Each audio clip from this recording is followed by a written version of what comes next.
6 of the worst racing films of all time. Oh yes, I've wanted to do this video for a very long time, just purely because I know whatever list we make, it'll cause some kind of controversy and disagreement. Bad films aren't always unenjoyable though, are they? Anyway, here's a list of the 6 worst racing films of all time, and one of them in particular in this list I did not choose, and you'll know exactly what it is when it pops up. Also, there will obviously be spoilers, you've been warned. Herbie Fully Loaded, 2005. Herbie, also known as the Love Bug, was a 1963 Volkswagen Beetle with human traits and emotions, and featured in several movies during the 60s until the late 80s. The car became iconic and was brought into the 21st century with this 2005 film. The plot is essentially a rag-to-riches story. Herbie is bought from a scrapyard by actor Lindsay Lohan, renovated back to its better days, and then wins a NASCAR race against the current champion. It's largely unfunny and corny is what the film critics say by the way, not me, with the film being suited towards the younger Disney generation. If you're looking for a high-octane racing thriller, you might want to give this one a miss. As for ratings, IMDb give this a 4.8 out of 10 and Rotten Tomatoes a 40%. Driven 2001.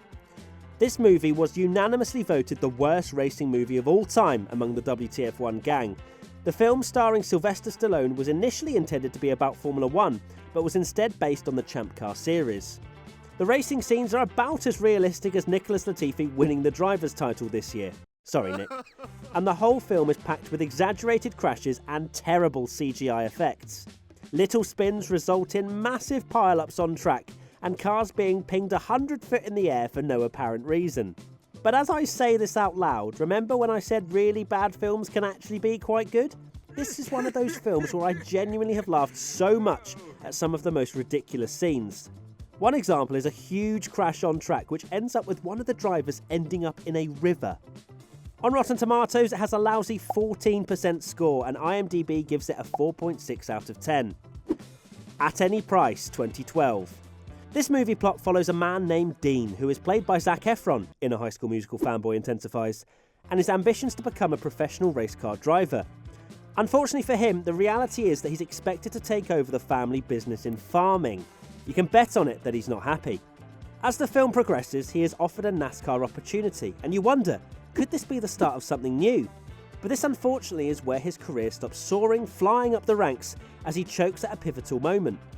It's quite clear that he was unable to get his head in the game as he slows when pressured by aggressive drivers during a test race, and it takes a pretty bad downward spiral from here. Things go from bad to worse for Efron's character when he purposefully drives his car into a tree before murdering a previous motorsport rival. Yes, you heard me right. He certainly wasn't sticking to the status quo. In summary, it's not the worst movie in the world and includes many complex layers, and it's certainly better than the other 2 we've already mentioned. Pop it on one evening and let us know if it was a night to remember. On Rotten Tomatoes, this has a 51%, with IMDb rating it a 5.6 out of 10.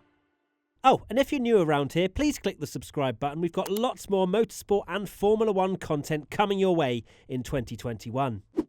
Talladega Nights, 2006. Here we are, the film I subtly mentioned to you in the introduction. This film caused much discussion and actually divided the team, which personally I cannot understand. Apparently, some people think this film is an absolute load of rubbish. For me, it's one of the best, most hilarious racing movies of all time, but maybe I'm biased towards Will Ferrell's individual performance, perhaps. The reason some people think it's bad, to clarify that's not me, is down to why some scenarios would never be allowed to take place in real life, such as Ricky Bobby running into the middle of the track in his baggy underwear claiming to be on fire, or the factual errors throughout. Either way, I didn't care. If you're with me on this, I want to see you lighting up the comment section right now. On Rotten Tomatoes, this gets a 71% rating, and on IMDb a 6.6 out of 10. Days of Thunder, 1990. Let me start with a review from Monthly Film Bulletin on this one. They said it was simply a flashy, noisy star vehicle for Tom Cruise, one which, like the stock car he drives, goes around in circles getting nowhere. Savage. Tom Cruise stars alongside future ex-wife Nicole Kidman in this racing movie which follows a young and aggressive hotshot who tries to make it big in, you guessed it, NASCAR. Cruise plays Cole Trickle, who has years of experience in open-wheel racing. He has an end goal of Indy, but soon realises that you have a more even playing field in stock cars, as all cars are the same. It is often referred to as the Top Gun with cars, but does feature legitimate and authentic race cars. At the time it did well in cinemas and home video, but was handed somewhat underwhelming reviews. This film received a 38% on Rotten Tomatoes and a 6.1 out of 10 on IMDb.